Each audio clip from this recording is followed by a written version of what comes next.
कांदिवलीमध्ये परप्रांतीय रिक्षा चालकांची दादागिरी, 3 ते 4 अमराठी रिक्षा चालकांकडून मराठी रिक्षा चालकाला मारहाण, मनसे आक्रमक झाल्यामुळे परिसरात तणावाचं वातावरण. मराठी सक्ती विरोधात अमराठी रिक्षा चालकांची मुजोरी, कांदिवली लिंक रोडवरती रिक्षा चालकांकडून हंगामा करत रास्ता रोको, तर मुजोरी केल्यास ती मोडून काढणार, सरनाईकांचा इशारा. भांडूपमध्ये वाहतूक कोंडी विरोधात मनसे आक्रमक, पूर्व द्रुतगती मार्गावर मनसेचं आंदोलन, पोलिसांकडून आंदोलकांची धरपकड, संजय राऊतांनी आंदोलकांचं म्हणणं ऐकून घेतलं. माझगावमध्ये गणपती आगमनावेळी 2 गटात तणाव, एका सोसायटीतनं मिरवणुकीवरती अंडी फेकल्याचा आरोप, भायखळा पोलिसात गुन्हा दाखल, नितेश राणेंची कठोर कारवाई करण्याची मागणी. अमरावती स्त्री जिल्हा रुग्णालयातील नवजात शिशु कक्षाला आग, 3 बाळांचा मृत्यू तर 6 बाळांवर सुपर स्पेशालिटी रुग्णालयात उपचार सुरू. पहाटे 3:30च्या सुमारास आग लागल्याची माहिती.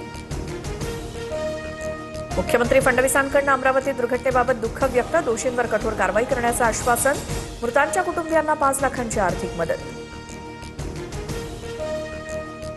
आरोग्यमंत्री प्रकाश आंबेडकरांकडून अमरावतीच्या रुग्णालयात पाहणी, फायर ऑडिटबाबत उशीर का झाला त्याची चौकशी करणार, दोषींना कठोर शिक्षा होणार, आंबेडकरांचं आश्वासन. नागपूरच्या गोधणी ग्रामपंचायत परिसरामध्ये गॅस गळती, 40हून अधिक नागरिकांवरती रुग्णालयात उपचार सुरू, 200 मीटरचा परिसर रिकामा, एनडीआरएफकडून बचाव कार्य.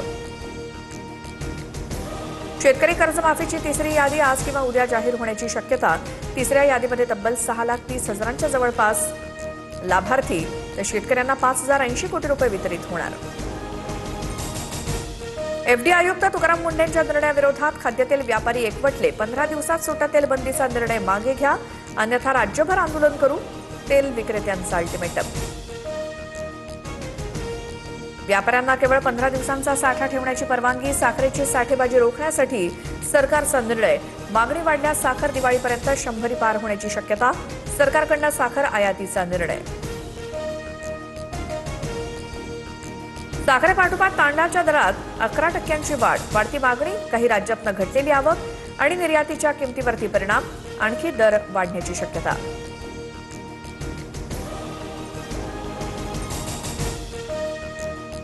कांदा, लसूण आणि आल्याच्या दरात अचानक मोठी वाढ, आठवडाभरात कांदा 40 वरनं 60 रुपयांवर, तर लसूण 300 आणि आलं 200 रुपये किलोवर.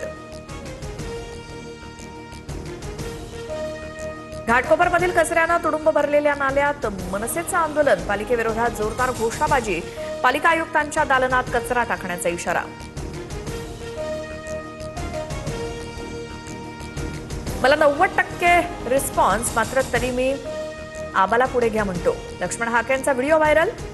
हाकेंचं विधान नवनाथ वाघमारेंना उद्देशून असल्याची चर्चा, अशा व्हिडिओमध्ये रस नाही, हाकेंचं स्पष्टीकरण. पुणे महापालिकेतील निधी वाटपाचा वाद अद्यापही कायम, निधी वाटपात न्याय वागणूक मिळावी, सुनील टिंगरेंची मुख्यमंत्री फडणवीसांकडे पत्राद्वारे मागणी, अन्यायकारक वागणूक मिळत असल्याचा आरोप. महायुतीच्या समन्वय समितीची आज बैठक होणार, महामंडळ वाटप, राज्यपाल नियुक्त 5 जागांसोबतच अन्य महत्वाच्या विषयांवरती चर्चा होणार, वर्षा निवासस्थानी संध्याकाळी 7 वाजता बैठक होणार. थकीत बिलांसंदर्भात कंत्राटदार उद्या राज ठाकरेंची भेट घेणार, कामं पूर्ण होऊन सुद्धा बिलं न मिळाल्यामुळे कंत्राटदार आर्थिक अडचणीत, 86,662 कोटींची बिलं प्रलंबित असल्याची माहिती. नागपुरात राहुल गांधींचा छात्रों की गूंज हा कार्यक्रम होण्याची शक्यता, नोव्हेंबरच्या शेवटी किंवा डिसेंबरमध्ये कार्यक्रम करण्याचा काँग्रेस नेत्यांचा मानस, राहुल गांधी विद्यार्थ्यांशी संवाद साधणार. कोचिंग क्लासेसवर सरकारकडून कडक निर्बंध येणार, 13 वर्षांखालील मुलांना प्रवेश मनाई, तर कोचिंगचे वर्ग जास्तीत जास्त 5 तासच घेता येणार, शुल्क वाढीलाही लगाम लागणार. मध्य महाराष्ट्र, कोकणासह विदर्भाला पुढच्या 2 दिवस पावसाचा इशारा, दक्षिण मध्य महाराष्ट्रातील अनेक भागात हलक्या पावसाची शक्यता, मराठवाड्यातील काही जिल्ह्यात मेघगर्जनेसह पावसाचा अंदाज.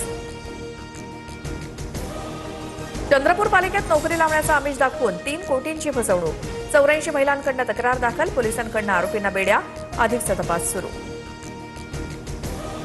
पुण्याच्या कल्याणीनगरमध्ये जीवे मारण्याची धमकी देत 15,000ची लूट, येरोडा पोलिसांकडून आरोपींना बेड्या, घटनेचं सीसीटीव्ही फुटेज समोर.